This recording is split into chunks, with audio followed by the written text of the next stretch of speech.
नमस्कार, स्वागत है आप सभी का दैनिक करंट अफेयर्स के इस विशेष सेशन में।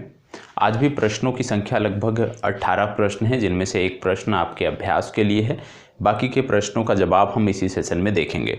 उससे पहले, आगे बढ़ने से पहले आपको बता दें कि जो प्रतिदिन आपके होमवर्क दिए जाते हैं उसमें इन्वॉल्वमेंट अभी भी आपका बहुत कम देखने को मिल रहा है। मात्र कुछ सीमित संख्या में छात्र हैं जो लगातार प्रश्नों का जवाब दे रहे हैं, और जो भी जवाब दे रहे हैं वो बहुत बेहतर तरीके से दे रहे हैं। आप सब बधाई के पात्र हैं। और जो लोग अभी भी जवाब नहीं दे रहे हैं, जो भी अभी भी अभ्यास प्रश्नों में अपना इन्वॉल्वमेंट नहीं दे रहे हैं, होमवर्क में अपना इन्वॉल्वमेंट नहीं दे रहे हैं, निश्चित तौर पर आपके लिए चुनौती होगी यह परीक्षा। क्योंकि जब आप स्वयं से जुड़े नहीं रहोगे, सिर्फ किसी किताब के भरोसे, किसी अध्यापक के भरोसे रहोगे, तो निश्चित तौर पर समस्याएं आपको देखने को मिलेंगी। ठीक है, तो किसी भी परीक्षा की आप तैयारी कर रहे हैं, जितना इन्वॉल्वमेंट आपसे बोला जाए उतना आपको यहाँ पे करना चाहिए। पहला प्रश्न बोला जा रहा है, 26वें राष्ट्रीय युवा महोत्सव का आयोजन किस राज्य में किया गया? क्या बोला जा रहा है? 26वें राष्ट्रीय युवा महोत्सव का आयोजन किस राज्य में किया गया, आपको बताना है। 26वें राष्ट्रीय युवा महोत्सव का आयोजन किस राज्य में किया गया, आपको बताना है। 4 राज्य हैं, गोवा, मध्य प्रदेश, कर्नाटक, गुजरात। इनमें से आपको जवाब देना है। क्या बोला जा रहा है? 26वें राष्ट्रीय युवा महोत्सव की बात हो रही है और बोला जा रहा है कि 26वें राष्ट्रीय युवा महोत्सव का आयोजन किस राज्य में किया गया। देखो, 26वें राष्ट्रीय युवा महोत्सव की बात करें या राष्ट्रीय युवा महोत्सव की बात कर लें तो राष्ट्रीय युवा महोत्सव जनवरी माह में मनाया जाता है। प्रत्येक वर्ष जनवरी माह में मनाया जाता है, ये आपको पता होना चाहिए। कब मनाया जाता है तो याद रखिएगा, 12 से 16 जनवरी के बीच ये मनाया जाता है। 12 से 16 जनवरी के मध्य ये आयोजन हुआ था। इस बार वाला कहाँ पर हुआ था? ये हुआ था हुबली में। हुबली कहाँ पे है? कर्नाटक में है। तो कर्नाटक में ये आयोजन हुआ था, हुबली शहर में, ये आपको पता होना चाहिए। अब एक बात यहाँ पे और भी आती है कि राष्ट्रीय युवा महोत्सव जो है वो क्यों मनाया जाता है। तो आपने स्वामी विवेकानंद जी का नाम सुना होगा। स्वामी विवेकानंद जी के जन्म उत्सव पर, स्वामी विवेकानंद जी के जन्मोत्सव पर जो है ये कार्यक्रम आयोजित किया जाता है प्रत्येक वर्ष, ये आपको पता होना चाहिए। इस बार की थीम क्या थी तो याद रखिएगा, विकसित युवा विकसित भारत। थीम क्या थी? विकसित युवा विकसित भारत वर्ष 2023 की थीम थी, याद रखिएगा, विकसित भारत। ठीक है, तो राष्ट्रीय युवा महोत्सव की थीम इस बार थी विकसित युवा विकसित भारत। हुबली कर्नाटक में इसका आयोजन किया गया। स्वामी विवेकानंद की जन्म दिवस के अवसर पर हम इसको मनाते हैं। और एक चीज़ और याद रखिएगा, जब बात आ रही है स्वामी विवेकानंद की तो आपको पता होगा रामकृष्ण मिशन की शुरुआत जो है वो स्वामी विवेकानंद द्वारा की गई थी। इतना आपको इस प्रश्न से पता होना चाहिए। सी विकल्प इसका सही उत्तर है। चलिए आगे बढ़ते हैं। प्रश्न संख्या 2। प्रश्न संख्या 2 कह रहा है, 80वें गोल्डन ग्लोब अवार्ड, 80वें गोल्डन ग्लोब अवार्ड में best original song motion picture category में RRR के गीत नाटू नाटू को बेस्ट ओरिजिनल सॉन्ग का अवार्ड मिला है। यह किसके द्वारा कंपोज किया है? इस गाने ने बहुत सारे फिल्म पुरस्कारों में पुरस्कार जीता है और उसी की यहाँ पे बात हो रही है। RRR का एक गीत है जिसका बोल था नाटू नाटू। बोला जा रहा है कि उसको जो है यहाँ पर भी गोल्डन ग्लोब अवार्ड में भी बेस्ट ओरिजिनल सॉन्ग का अवार्ड मिला है। तो यह किसके द्वारा कंपोज किया गया है? नाम याद रखिएगा, M.M. कीरावनी, M.M. कीरावनी। और अभी तक जो परीक्षाएं हुई हैं उनमें इससे जुड़े हुए प्रश्न पूछे गए हैं, तो ये आपको पता होना चाहिए। ए विकल्प इसका सही उत्तर है।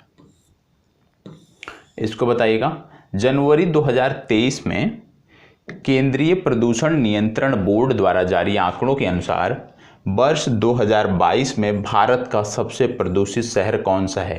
किसके आधार पे बोला जा रहा है? CPCB की रिपोर्ट के आधार पे बोला जा रहा है। चलिए बताइएगा, CBCP की रिपोर्ट के अनुसार 2022 में भारत का सबसे प्रदूषित शहर कौन सा है? और आपको बता दें कि अभी एक और रिपोर्ट आई थी जिसका नाम था ग्रीन पीस। ठीक है, ग्रीन पीस रिपोर्ट, इनकी भी एक रिपोर्ट आई थी, और ग्रीन पीस रिपोर्ट के साथ साथ IQ एयर की भी एक रिपोर्ट आई थी साथ में। इन दोनों लोगों ने मिलकर एक सर्वे किया था। ग्रीन पीस है ये, ग्रीन पीस और IQ एयर की जो रिपोर्ट आई थी उसके आधार पर यदि हम बात करें तो वहाँ पर देखने को मिला कि विश्व का जो सबसे प्रदूषित शहर है वह है लाहौर। लाहौर पाकिस्तान का जो शहर है ये विश्व का सबसे प्रदूषित शहर है। किसके अनुसार? ग्रीन पीस और IQ एयर के अनुसार। इन्होंने यह भी बताया कि विश्व में सबसे ज़्यादा प्रदूषित जो देश है वह है चाड। अफ्रीका का देश चाड जो है ये विश्व का सबसे प्रदूषित देश है। दूसरा सबसे प्रदूषित जो देश है वो है इराक।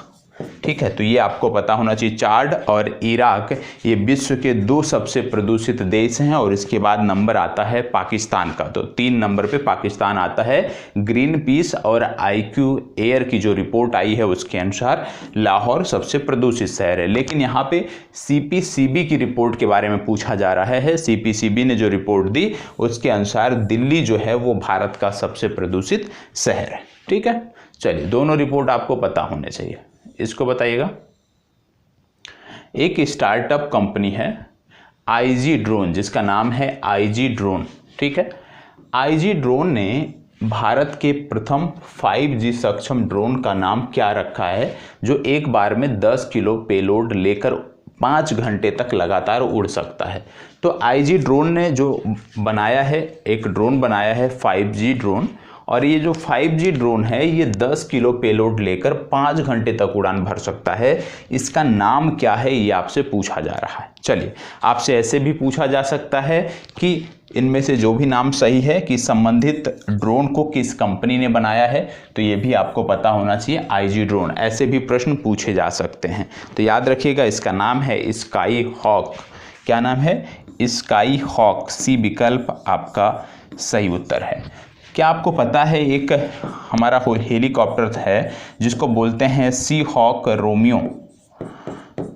सी हॉक रोमियो कई बार मैंने बताया है। क्या आप में से कोई बता पाएगा कि सी हॉक रोमियो जो है, क्योंकि ये अमेरिकी एक कंपनी है, विमान निर्माता कंपनी है, जिसने इसको बनाया था और भारत ने इसको खरीदने की बात कही थी। तो सी हॉक रोमियो जो है इसको किस कंपनी ने बनाया? अमेरिका की किस कंपनी ने, अमेरिका की किस विमान निर्माता कंपनी ने सी हॉक रोमियो को बनाया है, ये आपको बताना है। चलिए बढ़ते हैं आगे। निम्नलिखित में से किस भारत अमेरिकी एरोस्पेस एक्सपर्ट को नासा के नए चीफ टेक्नोलॉजिस्ट के रूप में नियुक्त किया गया है? बताइएगा। यहाँ पे बोला जा रहा है कि इनमें से कौन भारत अमेरिकी मूल के, आप कह सकते हो भारतीय मूल के व्यक्ति हैं जिनको नासा ने अपने टेक्नोलॉजी जो विभाग है उसका प्रभारी बनाया है, उसका प्रभारी नियुक्त किया है। 4 विकल्प हैं, इन चारों में से आपको बताना है कि वो कौन से भारतीय मूल के व्यक्ति हैं जिनको नासा में तकनीकी का प्रभारी बनाया गया है। यहाँ पे बात हो रही है नासा की, तो आपको पता होगा कि नासा जो है वो अमेरिका की अंतरिक्ष एजेंसी है, और नासा का फुल फॉर्म है नेशनल एरोनॉटिक्स स्पेस एडमिनिस्ट्रेशन। 1958 में इसकी स्थापना हुई थी। इसका हेडक्वार्टर आपको वाशिंगटन DC में देखने को मिलता है।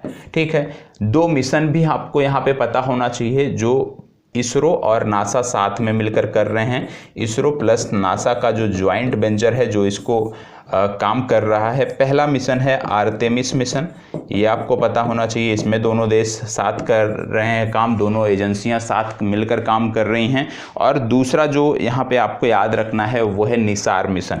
तो निसार मिशन भी जो है इसमें इसरो प्लस नासा सहयोग कर रहे हैं। तो आर्तेमिस और निसार ये 2 अंतरिक्ष के मिशन हैं जो हमें पता होने चाहिए। यहाँ पे नासा की बात हमने किया कि भाई ये अमेरिका की अंतरिक्ष एजेंसी है, तो कुछ अंतरिक्ष एजेंसियों के बारे में और पता होना चाहिए, जैसे जाक्सा ये जापान की अंतरिक्ष एजेंसी है, CNSA ये चाइना की अंतरिक्ष एजेंसी है, CNES ये फ्रांस की अंतरिक्ष एजेंसी है, रोसकॉसमॉस ये रूस की अंतरिक्ष एजेंसी है, ESA ये यूरोप की अंतरिक्ष एजेंसी है। तो इतनी जानकारी भी आपको होनी चाहिए। अब बात हो रही है कि कौन से व्यक्ति हैं, इनका नाम है AC चरणिया। D विकल्प आपका सही उत्तर है। संबंधित प्रश्न के लिए D विकल्प सही उत्तर है, AC चरणिया। चलिए आगे बढ़ते हैं। प्रश्न संख्या 6, स्वाति सिंह को वर्ष 2022 का एकलव्य पुरस्कार प्रदान किया गया। इनका संबंध किस क्षेत्र से है, बताइएगा। स्वाति सिंह का नाम आपने सुना होगा क्योंकि ये अपने क्षेत्र में काफ़ी बेहतर कर रही हैं। तो इनका संबंध किस क्षेत्र से है आपको बताना है। चलिए बताइएगा, स्वाति सिंह का संबंध किस क्षेत्र से है। फास्ट जवाब, स्वाति सिंह का संबंध किस क्षेत्र से है आपको बताना है। 4 विकल्प हैं आपके पास, योग, कला, साइकिलिस्ट, तैराकी, निशानेबाजी। यहाँ से आपके लिए एक होमवर्क क्या है कि नालंदा की वो कौन सी महिला हैं या बच्ची हैं नालंदा की जिन्होंने योग में रिकॉर्ड बनाया, ठीक है, समकोड़ा आसन में वर्ल्ड रिकॉर्ड बनाया, उनका नाम आपको बताना है। पिछले दिनों बताया गया है, तो ये होमवर्क है आपका। बात हो रही है यहाँ पे स्वाति सिंह की, तो स्वाति सिंह के बारे में बता दूं कि ये एक साइकिलिस्ट हैं। बी विकल्प इस प्रश्न के लिए सही उत्तर है। चलिए इसको बताइएगा, अच्छा प्रश्न है। प्रश्न तो बहुत बड़े में दे दिया गया है, लेकिन उद्देश्य क्या है, इसमें कई तरह के प्रश्न बन सकते हैं। आइए सबको हम यहाँ पे देखेंगे। देखो, एक प्रश्न तो ये हो सकता है जो कि सबसे आसान सा है, कोई भी इसका जवाब दे सकता है। दूसरा प्रश्न ये हो सकता है कि MV या नहीं है, ये MV गंगा विलास जो क्रूज है ये MV गंगा विलास जो क्रूज है ये किन 2 स्थानों के बीच चलेगा। पहला प्रश्न तो ये हो सकता है, तो याद रखना है कि ये वाराणसी से लेकर के बांग्लादेश तक चलेगा, मतलब भारत और बांग्लादेश के बीच ये चलेगा, मतलब वाराणसी से बांग्लादेश तक ये जाएगा। कुल कितनी दूरी की यात्रा तय करेगा, लगभग 3200 किलोमीटर की यात्रा तय करेगा।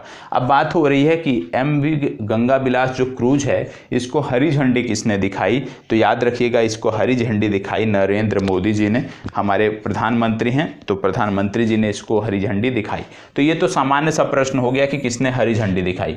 कहाँ से कहाँ तक को जाता है यह आपको पता होना चाहिए, किस नदी में चलता है ये आपको पता होना चाहिए, ठीक है। और साथ ही साथ यहाँ पे क्योंकि बात हो रही है वाटर बेज की, तो आपको पता होगा कि भारत में भी यदि हम देखें तो नेशनल वाटर NWAI एक संस्था है जिसको बोलते हैं national waterways authority of India. अब इसका काम क्या होता है, जैसे आपने NHAI का नाम सुना होगा ना, कि भाई जो हमारे एक्सप्रेस वे होते हैं, जो हाईवेज होते हैं, उनका निर्माण ये करता है राष्ट्रीय राजमार्ग। इसी तरह जो राष्ट्रीय जल मार्ग हैं उनके निर्माण और उनके रख रखाव की जिम्मेदारी और अन्य चीज़ों की जिम्मेदारी NWAI की होती है। भारत में 2 प्रमुख वाटर मार्ग हैं, नेशनल वाटर बेज 1 और नेशनल वाटर बेज 2, या राष्ट्रीय जलमार्ग संख्या 1 और राष्ट्रीय जलमार्ग संख्या 2। ये दोनों अपने आप में महत्वपूर्ण हैं। पहले की यदि हम बात करें तो ये प्रयागराज को हल्दिया से जोड़ता है, प्रयागराज को हल्दिया से जोड़ता है, ये आपको पता होना चाहिए। और ये गंगा नदी पर आधारित आप कह सकते हो वाटर बेज है और लगभग 1620 किलोमीटर इसकी दूरी होती है। यहाँ पे 1620 किलोमीटर गंगा नदी से संबंधित है। दूसरा NW की जब 2 की बात करते हैं तो सादिया से धुबरी की बात आती है, सादिया से धुबरी की बात आती है। और यहाँ पे यदि मैं बताऊँ तो ये सबसे पहले ब्रह्मपुत्रा नदी पर है, और ब्रह्मपुत्रा नदी पर होने के बाद इसकी लंबाई कुल कितनी है, तो याद रखिएगा इसकी लंबाई है 891 किलोमीटर। तो ये दोनों आपको पता होना चाहिए। राष्ट्रीय जलमार्ग संख्या 1 किन 2 स्थानों को जोड़ती है, प्रयागराज को हल्दिया से जोड़ती है, गंगा नदी से संबंधित है। राष्ट्रीय जल मार्ग संख्या 2 की बात करते हैं तो सादिया को धुबरी से जोड़ती है, ब्रह्मपुत्र नदी से संबंधित है और 891 किलोमीटर इसकी कुल लंबाई है, यह भी आपको पता होना चाहिए। ठीक है, चलिए बढ़ते हैं आगे। एशियाई खो खो चैंपियनशिप 2023 के संदर्भ में कौन सा कथन सत्य है, चलिए बताइएगा। एशियाई खो खो चैंपियनशिप, फास्ट जवाब दीजिएगा। एशियाई खो खो चैंपियनशिप के संदर्भ में कौन सा कथन सत्य है? क्या बोला जा रहा है? इसका आयोजन असम के तामुलपुर में किया गया। भारतीय पुरुष टीम ने नेपाल को हराकर खिताब को जीता। भारतीय महिला टीम ने नेपाल को हराकर खिताब अपने नाम किया। तो आपको बताना है कि इनमें से सही क्या है। चलिए जवाब दीजिएगा, थोड़ा सा क्विक रिस्पॉन्स करिएगा। इसका सही उत्तर क्या होगा, चलिए बताइएगा। देखो, सबसे पहली बात बता दें, इसका आयोजन कहाँ पे हुआ, तो एकदम सत्य है कि इसका आयोजन आपको असम के तामुलपुर में देखने को मिलता है, एकदम सत्य है।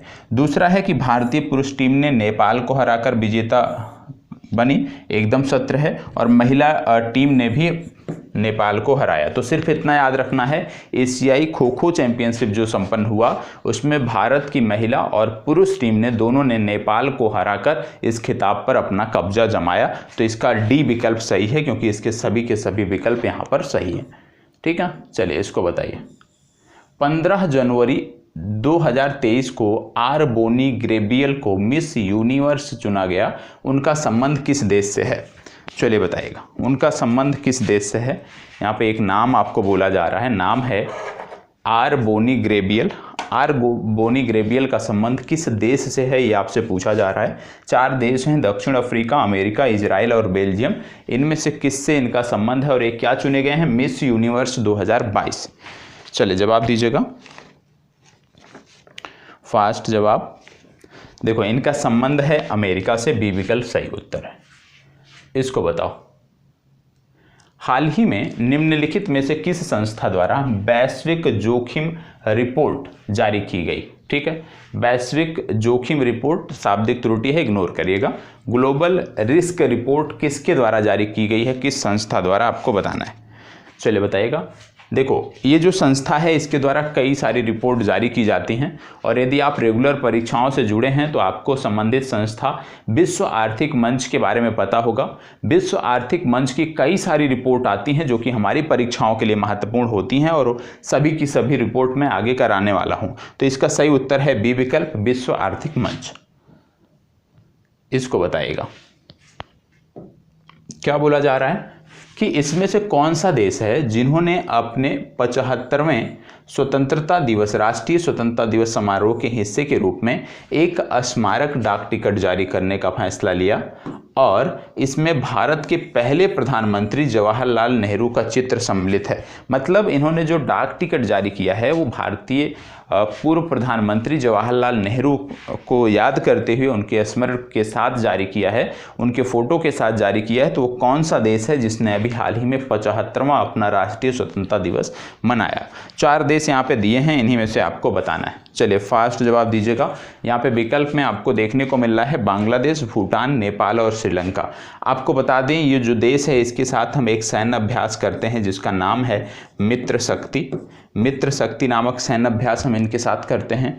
दूसरा सैन्य अभ्यास सिलिनैक्स हम इनके साथ करते हैं, और जैसे हमने बताया सिलिनैक्स, तो आपको तुरंत पकड़ में आना चाहिए कि सिलिनैक्स हम किसके साथ करते हैं? हम करते हैं श्रीलंका के साथ। ठीक है, श्रीलंका के साथ करते हैं, और श्रीलंका की राजधानी है कोलंबो, ये आपको पता होना चाहिए। ठीक है, तो सिलिनैक्स और मित्र शक्ति याद रखना है, और यह भी याद रखना है कि इस देश ने जवाहरलाल नेहरू के चित्र के साथ एक अपना डाक टिकट जारी किया है, श्रीलंका। डी विकल्प सही उत्तर है। इसको बताइएगा, निम्नलिखित में से किस राज्य का विदिशा जिला आकांक्षी जिला स्टार्टअप द्वारा पेश किए गए उन्नत 5G उपयोग के मामले की ऑन ग्राउंड तैनाती करने वाला भारत का पहला जिला बन गया है? आकांक्षी जिला मतलब होता है पिछड़े जिले, ये आपको समझना है। अब यहाँ पे आपको जवाब देना है। चलिए बताइएगा, सिर्फ इतना पूछा जा रहा है कि विदिशा जिला जो है ये किस राज्य से संबंधित है। विदिशा तो निश्चित तौर पे इतिहास भी पढ़ते होंगे, वहाँ पर भी विदिशा का जिक्र होता है। विदिशा का संबंध है मध्य प्रदेश से, टाइगर स्टेट मध्य प्रदेश से। ए विकल्प सही उत्तर है। इसको बताइए। चलिए, हाल ही में वनडे इंटरनेशनल क्रिकेट में दोहरा शतक लगाने वाले सबसे युवा बल्लेबाज कौन बने हैं, आपको बताना है। फास्ट जवाब दीजिएगा। चलिए क्विक रिस्पॉन्स करें, क्विक रिस्पॉन्स, फास्ट जवाब। इतना आसान सा है, आप सभी लगभग जुड़े रहते हो इस खेल से, क्रिकेट के बारे में लगातार जुड़े रहते हो, तो आपको पता होना चाहिए। चलिए बताइएगा। देखिए इसका सही उत्तर है, इसका सही उत्तर है सुमन गिल। ठीक है, बी विकल्प इसका सही उत्तर है सुमन गिल। अभी पिछले प्रश्न में हमने बताया टाइगर स्टेट, कि टाइगर स्टेट के रूप में जाना जाता है मध्य प्रदेश। क्या आपको पता है कि भारत में यदि हम बात करें, जैसे हमने बोला कि टाइगर स्टेट के रूप में मध्य प्रदेश जाना जाता है, तो कुछ चीज़ें और भी आपको पता होना चाहिए। जैसे सबसे पहली बात कि भारत में, भारत के साथ साथ जिनको बोलते हैं टाइगर रेंज कंट्री, नोट कर लीजिएगा, टाइगर रेंज कंट्री, जहाँ पे टाइगर पाए जाते हैं। तो पूरे विश्व में ऐसे 13 देश हैं जहाँ पर टाइगर आपको देखने को मिलते हैं, ठीक है। और ये सभी के सभी एशिया के देश हैं, ठीक है। और इनमें शामिल कौन कौन से हैं? भारत और उनके पड़ोसी को काउंट कर लीजिए, जैसे भारत के साथ साथ नेपाल हो गया, भूटान हो गया, म्यांमार हो गया, चीन हो गया। चीन के साथ साथ फिर आप चले जाइए दक्षिण एशिया में, तो वहाँ पे एक तरफ से वियतनाम, कंबोडिया, लाओस, ठीक है, इंडोनेशिया, मलेशिया, और इसके बाद फिर आप चले आइए पाकिस्तान और ईरान। तो इस प्रकार से कुल 13 देश हैं, रूस भी इसमें शामिल है, चीन भी इसमें शामिल है। कुल 13 देश हैं जहां पर टाइगर की पॉपुलेशन पाई जाती है। और इन 13 देशों ने मिलकर 2010 में एक समझौता किया था, एक बैठक किया था रूस के सेंट पीटर्सबर्ग में, और इन्होंने फैसला लिया था कि हम अपनी टाइगर की जो आबादी है वो 2022 तक जो मौजूदा संख्या है उसको दोगुना कर लेंगे। 2022 तक कौन से 2 देश कामयाब रहे? तो सबसे पहले 2018 में नेपाल ने ये करके दिखाया। नेपाल ने अपने बाघों की आबादी को दोगुना किया, और उसी के 1 वर्ष बाद 2019 में भारत ने भी अपने बाघों की आबादी को दोगुना कर दिया। तो ये भी आपको पता होना चाहिए टाइगर रेंज कंट्रीज कौन कौन से हैं। और इस मुहिम को नाम क्या दिया गया था? टाइगर की आबादी को दोगुना करने के लिए इसका नाम दिया गया था TX2, ठीक है। ये मुहिम चलाई गई थी जिसमें टाइगर की आबादी को 12 वर्षों में दोगुनी करनी थी, ये आपको पता होना चाहिए, ठीक है। आपसे यदि पूछ लिया जाए कि भाई टाइगर की गणना के लिए कौन सा मोबाइल ऐप यूज में लाया जाता है, इसका नाम है M-Strips, ठीक है। M-Strips नामक मोबाइल ऐप है जो टाइगर की गणना के लिए प्रयोग में लाया जाता है, ये भी आपको पता होना चाहिए, ठीक है। तो इतनी बेसिक जानकारी है जो आपको पता होना चाहिए। और बाकी चीज़ें जीके का जो सेशन आपका होता है, और अगला जब भी शेड्यूल है जीके का वहाँ पे होगा, तो वहाँ पे हम टाइगर रिजर्व के बारे में विस्तृत चर्चा करेंगे। वहाँ पे वन्य जीव संरक्षण अधिनियम 1972 के बारे में भी हम देखेंगे कि इसमें कितनी अनुसूचियां होती हैं। अभी सामान्य तौर पे इतना जान लीजिए कि वन्य जीव संरक्षण अधिनियम 1972 में कुल 6 अनुसूचियां होती हैं, जिनमें 1 से लेकर के 5 तक की जो अनुसूची प्रथम 5 होती है वो जंतुओं से संबंधित होती है। 6वीं जो अनुसूची है वो पौधों से संबंधित होती है, ऐसे पौधे जिनका हम उपयोग नहीं कर सकते, जिनको हम लगा नहीं सकते हैं, ठीक है। तो इतना याद रखिएगा। चलिए इसको बताइए क्या बोला जा रहा है। निम्नलिखित में से किस कंपनी ने भारत में गर्ल्स फॉर टेक STEM पहल के दूसरे फेज की शुरुआत की है? इस पहल को कौन चला रहा है आपको बताना है। चलिए जवाब दीजिएगा, इस पहल को चला कौन रहा है आपको बताना है। फास्ट जवाब देखो, इस पहल को चला रहा है मास्टर कार्ड, C विकल्प सही उत्तर है। इसको बताइएगा।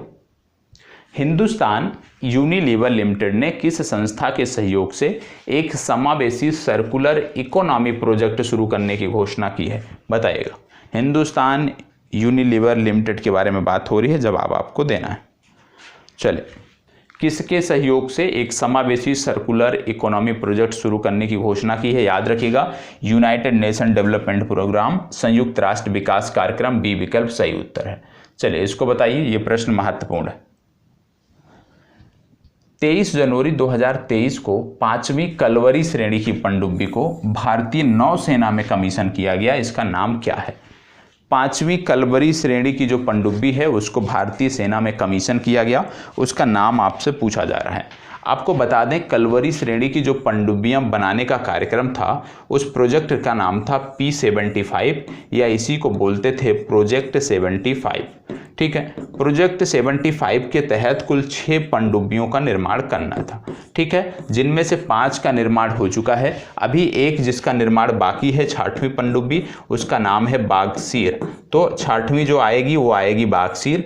5वीं कौन सी आई है? 5वीं की बात करें तो INS बागीर अभी ये सेना में सम्मिलित हुई है। हालांकि 2020 में ही इसका निर्माण हो गया था, लेकिन 2020 में इसका निर्माण हो गया था, लॉन्च भी कर दिया गया था, परीक्षण लगातार इसके चल रहे थे, और जब जाके 2022 के दिसंबर माह में परीक्षण समाप्त हुए तब इसको जाकर नौसेना में शामिल कर दिया गया। अब 6वीं जो आनी है उसका नाम है INS बागसीर। अब बात आती है कि इन पनडुब्बियों को बना कौन रहा है, प्रोजेक्ट 75 को संचालित कौन कर रहा है? तो याद रखिएगा, इनका नाम है मझगांव शिपयार्ड लिमिटेड, ठीक है, मझगांव शिपयार्ड लिमिटेड। ठीक है, तो ये भी आपको पता होना चाहिए कि पनडुब्बियों को बना कौन रहा है, तो मझगांव डॉक शिपयार्ड लिमिटेड इनको बना रहा है। ठीक है, चलिए बढ़ते हैं आगे। प्रश्न संख्या 17, राष्ट्रपति द्रौपदी मुर्मू ने कितने बच्चों को प्रधानमंत्री राष्ट्रीय बाल पुरस्कार प्रदान किया? बताइएगा, कितने बच्चों को प्रधानमंत्री राष्ट्रीय बाल पुरस्कार दिया गया है, ये आपको बताना है। फास्ट जवाब दीजिएगा।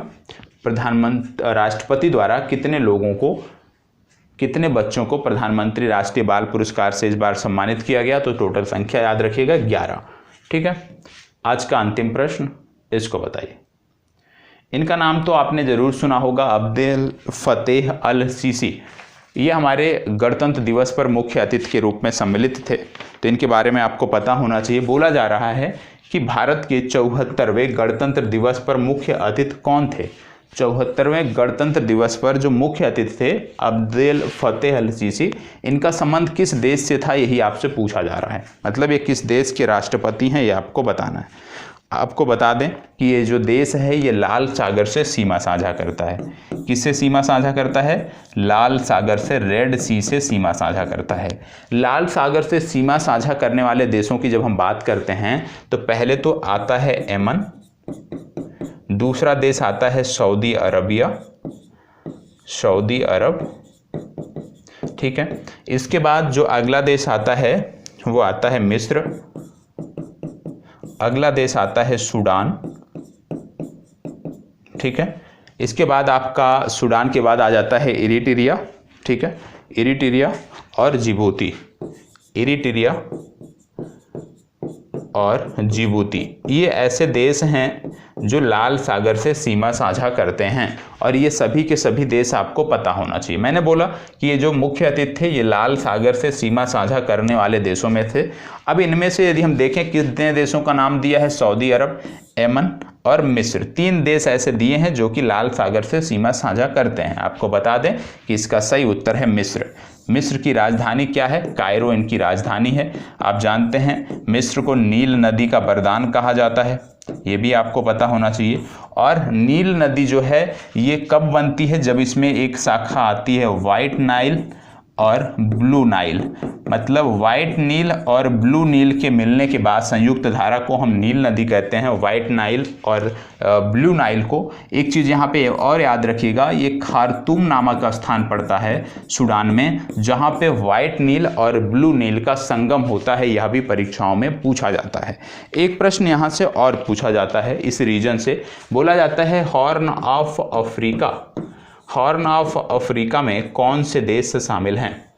हॉर्न ऑफ अफ्रीका में कौन से देश शामिल हैं? आप देखते होंगे अफ्रीका का, जब आप मैप देखते होंगे तो कुछ इस तरह से आपको मैप अफ्रीका का देखने को मिलता है। तो हॉर्न ऑफ अफ्रीका की जब हम बात करते हैं तो हम इस रीजन की बात करते हैं कि इसमें कौन कौन से देश शामिल हैं। तो आप जानते हैं ये जो देश आपको देखने को मिलता है, पहला यहाँ पे आ जाता है सोमालिया। पहला यहाँ पे जो देश आता है वो आता है सोमालिया, जो हॉर्न ऑफ अफ्रीका की हम बात करते हैं। सोमालिया के बाद आ जाता है इरिट्रिया, ये जो बैक पे बड़ा सा देश आता है ये आता है इरिट्रिया। ठीक है, इरिट्रिया के बाद तीसरा छोटा सा देश आता है जिबूती। ठीक है, तो सोमालिया हो गया, इरिट्रिया हो गया, जिबूती हो गया और अगला आता है इथियोपिया। ये 4 देश आते हैं जो कि हॉर्न ऑफ अफ्रीका के अंतर्गत आते हैं, यह भी आपको पता होना चाहिए। अक्सर परीक्षाओं में पूछ लिया जाता है। तो हमारा तो यही प्रयास रहता है कि आप करंट अफेयर्स के साथ साथ करंट अफेयर्स के इसी सेशन में भूगोल विषय वस्तु को भी सीखते हुए चलें, विशेष रूप से विश्व के भूगोल को, क्योंकि इसको आसानी से लिंक करके पढ़ा जा सकता है। अभी ये आपकी जिम्मेदारी है। यहाँ से एक होमवर्क भी मैं आपको देना चाहता हूँ कि जैसे मैंने आपको बोला कि नील नदी जो है ये व्हाइट नील और ब्लू नील का जब खार्तूम नामक स्थान पर संगम होता है फिर ये नदी बनती है। इसमें से आपको बताना है कि व्हाइट नील की ओरिजिन कहाँ से होती है और ब्लू नील कहाँ से निकलती है। तो दोनों आपको बताना है कि व्हाइट नील का उद्गम कहाँ से होता है और ब्लू नील का उद्गम कहाँ से होता है, ये आप कमेंट बॉक्स में सबमिट करेंगे। तो आज का जो सेशन है वो यहीं पे समाप्त होता है। मिलते हैं हम अगले सेशन में, तब तक इसी प्रकार हमारे साथ बने रहें। और आपके लिए जीके का भी सेशन लगातार चल रहा है, 2 सप्ताह हो चुके हैं उसके चलते हुए। तीसरे सप्ताह की वीडियो आपको तय शेड्यूल के अनुसार मिल जाएगी। और अब सामान्य अध्ययन के भी कुछ सेशन आपको देखने को मिलेंगे जो आपकी परीक्षाओं के लिए महत्वपूर्ण होंगे, तो आप सबका इन्वॉल्वमेंट अब वहाँ पर भी हमें चाहिए। तो इसी प्रकार बने रहें, हंसते रहें, मुस्कुराते रहें। फिर मिलते हैं कल के सेशन में, ठीक है? चलें, धन्यवाद।